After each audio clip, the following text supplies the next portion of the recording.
Okay, now to our Bay Area Proud series and a story about helping those a world away and in a time of war. That's right. And at the center of it, a San Francisco teenager, someone who is found, in spite of age and distance, she has the ability to give a young man some peace of mind when there is so little peace around.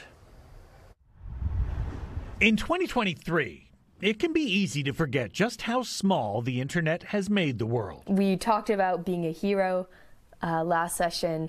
But sit in with a 17-year-old in her San Francisco living room as she teaches English to a 12-year-old in his Kyiv bedroom, and we are reminded not just how small it can be, but at times how kind as well. People need to know how they can make a difference. Do you understand what unintended means? Sarah Sargent is the high school senior on the American end of the connection, Maxim, her student on the Ukrainian side. Their weekly meetings started not long after the Ukrainian war did, when Sarah's father let her know about Engine, a nonprofit looking to build connections between Ukraine and the greater world. I was in my sophomore year at high school, and I saw the link. I was like, okay, I think I can make an hour a week work. It means... So she signed up. And every Saturday morning for the past year and a half, the two follow a loose curriculum, but often take detours into talks about their daily lives. I really hope it sorts itself out. Perhaps surprisingly, though, there is one topic the two rarely discuss.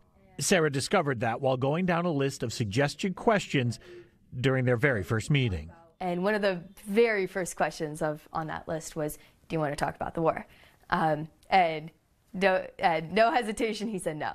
What Sarah has learned since is that Maxim just wants to be seen as any other kid looking to expand his horizons, not one trapped in the middle of a violent struggle.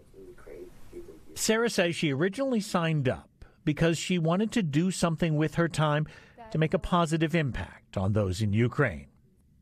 She feels like for at least one boy, she is doing just that, providing him a little peace of mind when there is so little peace around. For example, at the end of some of our meetings, occasionally he shares something that's really not going well in Ukraine, really not going well for him, and he just says thank you.